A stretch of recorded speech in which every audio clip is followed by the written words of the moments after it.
Well, it's a very good morning from him, and of course, it's a very good morning from me. Welcome to my mortgage live stream. Welcome to the second one toward the end of the year, I think, but we'll see how that goes. Christmas isn't very far away, is it? Hope you are. Hope you're enjoying your day. If you're watching this live or on the podcast or whatever, great to see you. Great to have you listening to my words, really, which is what it's all about: helping to educate, CPD you, give you lots of development ideas as you progress your career. So we're going to go on air because we can, and it's Christmas. Actually, I should be putting a bit of Christmas decoration around, really, a little bit of holly or a bit of tinsel. We did our tree at the weekend as well. We enjoyed that. But just wanted to share with you a couple of things I've been up to last week. I was on my travels last week, and something I saw absolutely tickled me because I caught the train to Birmingham New Street from Cheltenham, and I was doing some work for 2 days in Birmingham. So you catch the train, don't you? But little did I know, of course, it was strike week, and they were on strike, which has caused a lot of trouble. But I just wanted to share with you a photograph. I think you'll like this photograph because it's just lovely. This is a photograph I saw at Birmingham New Street. And as you can see, they've decked out this whole section underneath the boards there, telling you what the times are. And they've created this Santa's grotto, and it's beautiful. You've got this picture of Santa's sort of sleigh there, decked out in British Rail. And the great thing is, Santa actually turns up. I don't know if you know that, but they booked him in. And Santa and Mrs. Claus are visiting on the 2nd, 3rd, 9th, 10th, 16th, 17th, and 23rd of December. Now, my first question when I saw that was, I hope that's not a strike day, because he ain't going to arrive, is he, on strike day? But there you go. It was a good couple of days.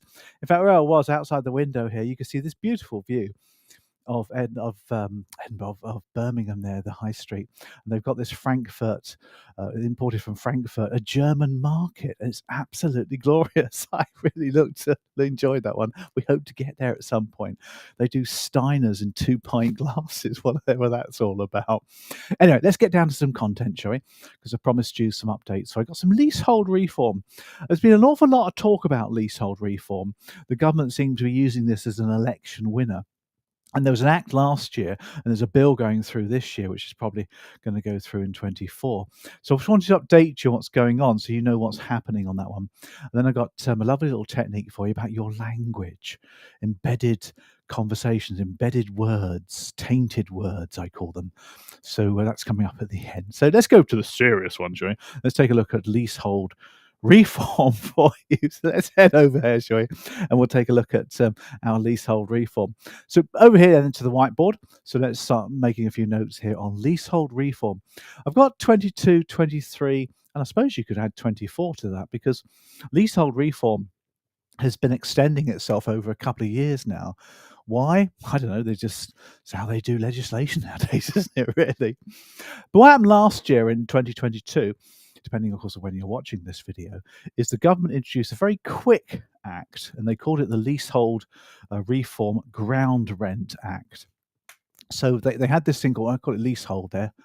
Where are you coming from? That? Reform is what this is about. And they called it the Ground Rent. There you go, Ground Rent Act. Now, don't worry about dates or any of that palaver. That never comes up in any exam, does it? Not nowadays. But what they did quite quickly was it was a knee-jerk reaction against the fury in the press about new homes companies, businesses, developers, big firms, making a lot of money, a gravy train from ground rent. And what they were doing is that they were building flats, which, of course, in England and Wales, there's 5 million leaseholds, and about 70% of those are flats. So they were building flats and granting them leasehold tenure, which is totally normal in England and Wales. The Scots have got a better law. But what they were doing is they were building houses and making those leasehold. I mean, what's that all about? Apparently 30% of those 5 million properties that are leasehold are actually houses. They were designed hundreds of years ago when the mill owners would build a row of houses for the workers and make them leasehold for like 1,000 years with a peppercorn ground rent. Peppercorn, by the way, means like negligible. So anyway, these developers started building pucker houses, making them leasehold, And the poor little cherubs had to pay ground rent on these things, quite a lot too. And it would have like double clauses built in. And they'd sell the ground rent, or they'd sell the freehold. The freeholder, of course, collects the ground rent. They sold the freehold ground rent thing to investment companies who would then use it as an investment trust. You can't make it up, can you? And they made a load of money from it, and the government quickly stamped down that. What that did is it banned, let's put this in, it banned new homes being built, there you go, and charging ground rent. But it's only new homes, that's the point, only new stuff. Anything done before was unaffected. So retrospectively, it made no difference at all to the 5 million dwellings already on a leasehold basis. So that was a good start, and it killed the developers' gravy train of ground rent, which didn't help them, actually, I must admit, but there we are. That's another story, isn't it? Now, this year, they're taking the next level with leasehold. They realise that leasehold is a very antiquated system. And it is really. In Scotland, for example, they don't have it. They just have absolute ownership, which is even flats, tenement blocks. They don't have leasehold up there, and leasehold is very much an English and Welsh thing around the world. What's that all about? But essentially, we know how it works. What the new Act is going to do, or the new bill that's going through, it's going to reform it and make it easier for people to buy the freehold or extend the lease. So it's called the new Leasehold. Here you go, Leasehold Reform Act, because they can't think of a better name for it. Bit naughty, that, isn't it? It's just called the Leasehold Reform Bill. And what it's going to do, it's going to make it easier for people to buy their freehold, extend the lease. So let's just put a little picture up here of an apartment, shall we? Let's just look at an apartment. Now, I was looking at some apartments a couple of years ago for buy to let before the mortgage rates rocketed upwards.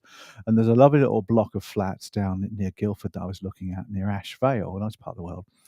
And they've got these little low-rise flats, sort of 2 or 3 in a block, and they've got trees and landscaping and places for cars to park. And if you're listening to the podcast, you can't see my lovely picture of a car now parked up. It's like a big American car, isn't it? I'll put another tree there as well, because we can. Now, there we have a flat apartment block, or whatever you want to call it. Now, these are invariably owned as leasehold. Now, the whole point about the new bill is they're going to enable people to extend the lease, first of all. Now, the extension provision built in is they're going to allow them to extend the lease, there you go, by up to, and it's a hell of a figure, 990 years. Now, most of these leasehold flats tended to have 125, 150-year leases when they were created. Obviously, as time goes by, that lease expires. And as it gets lower and lower and lower, the price of the flat goes down. And eventually, of course, when the lease runs out, it goes back to the freeholder. We know that. So if you can waltz in there and extend it by up to 990 years, you're practically looking at a freehold there, aren't you? I mean, 1,000 years is an awful long time. So that's the first thing they're doing. They're also allowing you to do something about the ground rent. So the ground rent, of course, is the payment you make every year, typically, to the freeholder. It's not the maintenance charge. There's 2 charges going on here, isn't it? You've got, let's put a different colour pen. You've got the maintenance charge. Let's put that up there for you. And the maintenance charge is usually monthly, that every owner of the flats pays, and that pays for the upkeep of the common areas, such as the landscaping, the painting, fixing the lift, fixing the roof, that sort of thing. And the problem with the maintenance charge is it's usually dominated, if it's a freeholder who owns it, usually dominated by the freeholder, and he or she can get in their best mates to do the landscaping. It's not unheard of. Get the brother-in-law to do the cutting of the grass at double the normal rate. I know that's a bit facetious, but it does happen. So what they're doing now is they're looking at the ground rent. Now, the ground rent, let's just put that one down here for you. Now, the ground rent, remember, is the annual charge that's payable to the freeholder. That goes to the freeholder. Let's put them in there. Now, the freeholder can be a person. It can also be an investment company, as we've seen, and they receive this money every year, and they love all that. There's nothing for that. There's no benefit for that. It's just a rent, effectively. It's almost like you're renting. So what the new reform bill is looking to do something about that rent. Now, what they're allowing you to do is to pay a fee, some kind of premium value, in order to reduce the ground rent down to a peppercorn, as they call it. Peppercorn is like nothing. the whole point about it. So you pay a sum of money, and they're looking at having some kind of arbitration for how much is paid, and that reduces the ground rent to virtually nothing. So that's what they're trying to do. Remember, this act just affected new build. The new one, of course, the one this year, next year, will affect existing. Now, what they're also looking to do, not only to reduce the ground rent down to a peppercorn, but they're also trying to get rid of the marriage value. Now, a lot of people ask me about this thing called the marriage value. So I've got a little article which I dug out from the press just to share that with you. So again, if you're on podcast, you'll not be able to see this, but I'll read it out to you. Here we have an article from a member of human rights challenging. She's a lawyer, and she's looking at what's going on here. And I'll zoom in here. For Shabnam Ali Khan is sort of challenging this on behalf of landlords. And it says there, amongst other changes, the new bill proposes to scrap marriage value. Simply explained, marriage value is the difference in the value of the flat with its current lease and the value once the lease has been extended. So if you extend the lease, of course, and just move on there for you, currently a leaseholder must pay 50% of the marriage value to the landlord where the lease is less than 80 years when the leaseholder serves formal notice to extend. So that's the rule here. So if you were to extend that lease to 900 odd years, you're going to have to pay this thing called the marriage value to the landlord, effectively the freeholder. So they were happy with that. But now the new bill is going to try and get rid of that completely, which makes it really cheap now to extend the lease. Now this is the thing, isn't it? Now because it's cheap to extend the lease, landlords, of course, are missing out. And of course, she's going to the human rights now to challenge it on behalf of all these landlords, because she's been employed by them to try and seek some sort of retribution or something or other when it comes to it. So it's all good for consumers, therefore. This is all looking good, isn't it? So just to finish off some of the other things they can do, so they can extend the lease with a very little charge. There's a premium to pay to get rid of ground rent virtually. And there's this marriage value they're going to try and get rid of as well to make it much better for consumers. Other things they're going to look to do, they're going to look to challenge the costs, get them to challenge the costs for the maintenance charge. So if they don't like the maintenance charge, the owners of the flats could challenge that, and they can cap those fees as well. And they need to be more transparent as to where that money goes. So if every owner of the flat pays £200 a month towards maintenance charges, which is often they do, it has to be more transparent as to where that money goes and what's been spent, that sort of thing. And maybe to cap it and challenge the costs. So I think that's good too. So it's all on behalf of the consumer, of course. These people who live here in these flats are being championed quite considerably. Now, the asset owners are a bit upset about this. So, again, it begs the question, who's going to pay for all of this? Because somebody has to pay for it. The government's not going to chip money in, because that's not how they roll, is it? They'll just do the legislation. So will prices fall? Will leasehold flats fall in value if they have this capability? I don't know, but you'll see in the press, £30 million payment, all this sort of stuff coming through. I think it's a good thing.